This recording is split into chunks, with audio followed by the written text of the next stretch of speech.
வணக்கம் friends, welcome to Tamil புத்தகம் channel. இன்னைக்கு நம்ம பார்க்க போகிறது ஜூன் மாதம் நான் என்னென்ன புத்தகங்கள் வாசிச்சேங்கிறத பார்க்கலாம். முதல் புத்தகம் பார்த்தீங்கன்னா நீரதிகாரம். இது ஆ வெண்ணிலா அவங்க எழுதின ஒரு புத்தகம். விகடன் பதிப்பகம் தான் இதை பதிப்பிச்சிருக்காங்க. இது 2 பாகமாக வெளிவருதுங்க. கொஞ்சம் பெரிய புத்தகம் தான். இந்த நாவல் எதை பற்றி சொல்லுதுன்னு பார்த்தீங்கன்னா, முல்லை பெரியாறு அணை எப்படி கட்டினாங்க அப்படிங்கிறத பற்றி சொல்கிறதா இந்த நாவல். இந்த நாவல் அணை கட்டுற ப்ராசஸ் எப்படி பண்ணாங்கங்கிறத பற்றி மட்டும் சொல்லலைங்க. அந்த ப்ராசஸ்க்கு முன்னாடி அவங்க எப்படி ஒப்புதல் வாங்கினாங்க அப்படிங்கிறதையும் சொல்லுது.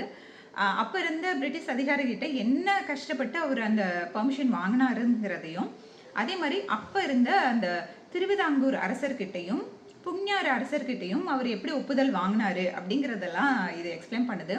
அதுவும் இல்லாமல் அப்போ இருந்த அங்கே மக்களோட மனநிலை எப்படி இருந்துச்சு அப்படிங்கிறதையும் இது நமக்கு எடுத்துரைக்குது. இந்த கதை பார்த்திங்கன்னா ஒரு 122 எபிசோடாக போகும். ஆனால் ஒரு 95 எபிசோடு வரைக்குமே இவங்க எப்படி பெர்மிஷன் வாங்கினாங்க, அங்கே உள்ள சூழ்நிலை எப்படி இருந்துச்சு, அதை பற்றி எக்ஸ்பிளைன் தான் ஃபுல்லாகவே பண்ணிகிட்டு இருப்பாங்க. ஸோ இது நம்ம அப்போதைக்கு இருந்த சூழ்நிலையை புரிஞ்சுக்கிறதுக்கு ஒரு வாய்ப்பாக அமையும். இந்த நாவலில் பார்த்தீங்கன்னா முக்கியமான கதாபாத்திரம் பென்னி அப்படிங்கிற மாதிரி தான் நமக்கு தெரியும், முல்லை பெரியாறு அணைங்கிறப்பவே.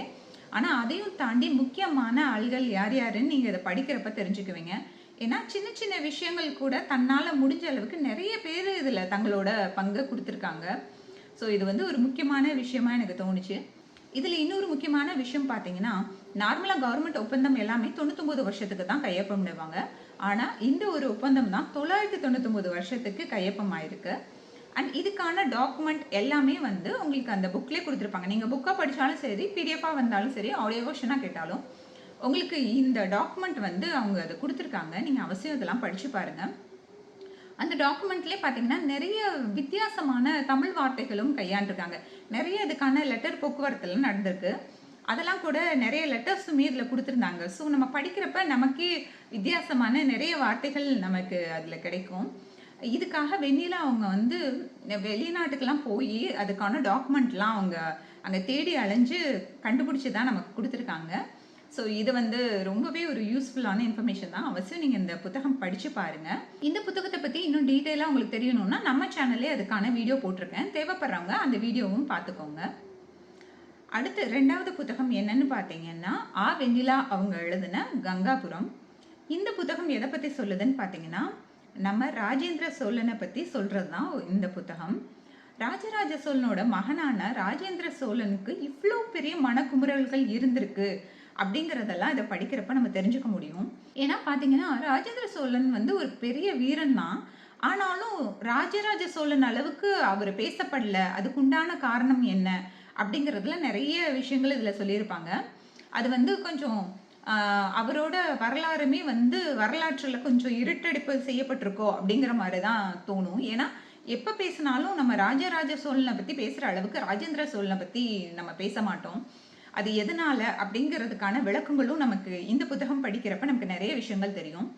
ஏன்னா ராஜேந்திர சோழன் ராஜராஜன் சோழனோட தலைமையில், தன்னோட அப்பாவோட தலைமையில் அவர் நிறைய போருக்கு போய் வெற்றி பெற்றிருந்தாலுமே ராஜா ராஜராஜ சோழனா இருக்கப்ப அவரோட பேரு தான் அங்கே பதிக்கப்படும். ஸோ இந்த மாதிரி நிறைய விஷயங்கள் இதில் சொல்கிறாங்க. தன்னோட 40 வயதுக்கு மேலே தான் அவருக்கு இளவரசர் பட்டமே கிடைக்குது. நார்மலாக பார்த்தீங்கன்னா ராஜராஜ சோழனுக்குமே ரொம்ப வயசாகி தான் அவருக்கு ராஜாவானார். அது ஒரு விஷயமும் இருக்குது. அதை தாண்டி இதில் நிறைய சிக்கலான நிறைய ஃபேமிலி ப்ராப்ளம்ஸ்லாம் இதில் சொல்லியிருந்தாங்க. ஸோ இது ஒரு டிஃப்ரெண்ட்டான ஒரு நாவல் தான். ஏன்னா இப்படியும் சில விஷயம் இருக்க தான் செய்யுதுன்னு நமக்கு தோணுச்சு. ஏன்னா அவரோட தந்தை ராஜராஜ சோழன் தஞ்சாவூரை தலைநகராக கொண்டு அவர் அவ்வளோ பெரிய அழகான ஒரு சாம்ராஜ்யத்தை உருவாக்கியிருந்தாரு. இது எதுவுமே எனக்கு வேண்டாம்ப்பா, நான் ஸ்கிராப்ல இருந்து ஆரம்பிக்கிறேன்னு அவர் கங்கை கொண்ட சோழபுரத்தை தலைநகராக மாத்துறாரு. இது ஒரு பெரிய விஷயம். அப்பயே எல்லாருமே அதை பற்றி பேசுகிறாங்க. அது எதனாலங்கிற காரணம் கூட இதில் சொல்லியிருக்காங்க. இதை நீங்கள் படித்து தெரிஞ்சுக்கோங்க. அவ்வளோ ஒரு அற்புதமான நாவல் தான். ஏன்னா இது இதில் இருக்க எல்லாமே உண்மையானு எனக்கு தெரியல. ஆனால் இந்த மாதிரி மனக்குமுறல்கள் ஒரு ஃபேமிலிக்குள்ளே வர்றது ஒரு சகஜமான ஒரு விஷயம்தான். அதுவும் அவ்வளோ பெரிய ஒரு ராஜாவுக்கு மகனாக பிறந்த ராஜேந்திர சோழனுக்கு வர்றதுல ஆச்சரியப்படுறதுக்கு இல்லை. நீங்கள் அவசியம் இந்த நாவல் படித்து பாருங்கள். அண்ட் இந்த நாவலை படிக்கிறப்ப எனக்கு தோணுன இன்னொரு விஷயம் என்னென்னா, எப்பயுமே தந்தை பெரிய ஆளாக இருந்தால் ஆட்டோமேட்டிக்காக மக்கள் மத்தியில் ஒரு எதிர்பார்ப்பு என்ன ஆகுதுன்னா, மகன் அவரை விட பெரிய ஆளாக இருக்கணும், இல்ல அவருக்கு அளவுக்காவது அவங்க வரணுங்கிறது நிறைய பேத்தோட எதிர்பார்ப்பா இருக்கு. அப்படியெல்லாம் ஒண்ணுமே இல்லங்க. அவரோட தந்தைக்கு அந்த டேலண்ட் இருந்துச்சு, அவர் வந்தாரு. மகனுக்கு வேற விதமா டேலண்ட் இருக்கலாம், இல்லாம கூட போகலாம். அது ஒரு குறையா மக்கள் பேசுறது ரொம்பவே கஷ்டமான ஒரு விஷயம் கூட. இப்பயுமே நம்மளோட அடிக்கடி நம்ம பார்க்குற சினிமா உலகத்துல இது நடந்துட்டு தான் இருக்கு. எனக்கு இந்த நாவல் படிக்கிறப்ப எனக்கு அதுதான் ஞாபகம் வந்தது.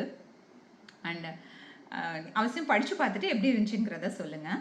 அடுத்த புத்தகம் பார்த்தீங்கன்னா, ஆண்டன் செக்காவ் எழுதின பிச்சைக்காரன்கிற ஒரு குறுநாவல். இது வந்து இங்கிலீஷ்ல வந்து த பெக்கர்ங்கிற ஒரு நாவலா தான் வெளிவந்திருக்கு.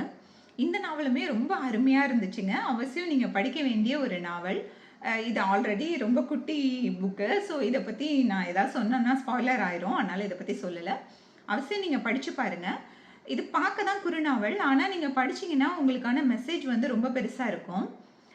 அடுத்த புத்தகம் பார்த்தீங்கன்னா, எஸ்ட்ராவோட அவளது வீடு. இந்த புத்தகம் எனக்கு ரொம்ப பிடிச்சிருந்துச்சு. அவ்வளோ அழகா இருந்தது. இந்த நாவல் எத பத்தி சொல்லுதுன்னு பார்த்தீங்கன்னா, ஒரு பெண் அவ வந்து வறுமையான குடும்பத்துல தான் பிறக்கிறா. அவ ரொம்ப கஷ்டப்படுறா. ஆனா அவளுக்கான ஒரு விஷயமா அவ நினைக்கிறது வந்து தனக்கான ஒரு சொந்த வீடு. அப்படிங்கிறது அவளோட ஒரு பெரிய கனவு.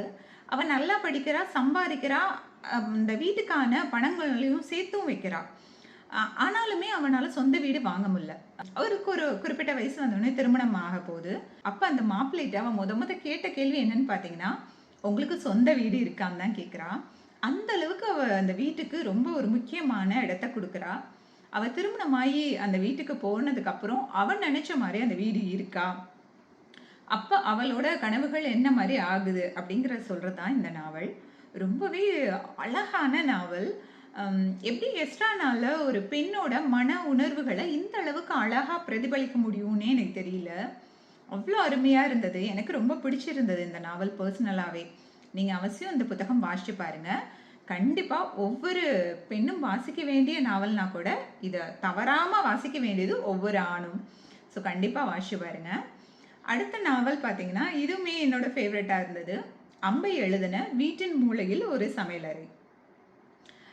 இந்த டைட்டில் மாதிரி தான் இருக்கும். வீடு எவ்வளோ பெருசா இருந்தாலும் அந்த வீட்டோட கார்னர்ல ஒரு சமையலறை இருக்கும். அப்படிதான் இந்த நாவலும் ஸ்டார்ட் ஆகுது. இது வந்து வெளி மாநிலத்துல வாழ்ற ஒரு ஃபேமிலிய பத்தின ஒரு நாவல். அந்த வீட்ல வந்து மாமியார், மாமனார், அந்த வீட்ல திருமணமாகி வந்த மருமகள்கள் 3 பேர் இருக்காங்க. இவங்கள பத்தி சொல்றது தான் அந்த நாவல். ஆனா, அந்த வீட்ல உள்ள பெண்களும், அந்த சமையலறையும் அத பத்தி மட்டும் தான் இந்த நாவல் ஸ்பெசிஃபிக்கா சொல்லுதுன்னே சொல்லலாம். அந்த வீட்ல அந்த சமையலறைங்கிறது எவ்வளோ ஒரு முக்கிய பங்கு வகிக்குது அப்படிங்கிறத சொல்றது தான் இந்த நாவல். ரொம்ப நல்லா இருந்தது. நீங்க அவசியம் படிச்சு பாருங்க. இந்த நாவல் பத்தியும் சொல்ல முடியாது. ஏன்னா ஸ்பாய்லர் ஆயிரும். அதனால சொல்லல.